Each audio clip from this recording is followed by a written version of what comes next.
pisică rotunjoară, bulgăre de catifia,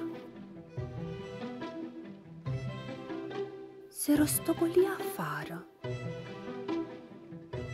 cu mustățile în nea.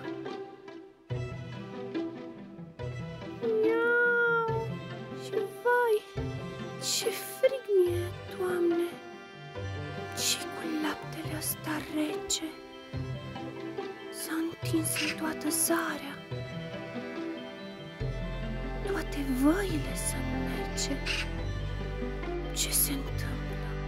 Ce să fie? Nu am mai văzut așa. Floricele ieri erau lângă casă, în curtea mea. Ba chiar și un fluturaș.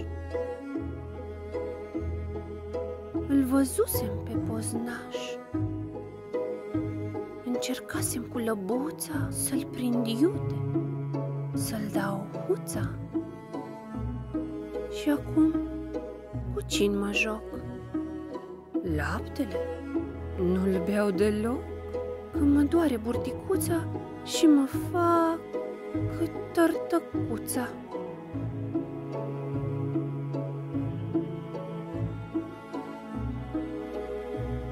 Doamne, dă-mi în gând, eu oare ce să fac pe această mare? Să înot? Nu știu, nu pot și nici n-am vreun feribot. Parcă totuși m-aș întoarce în căsuță, unde-i pace.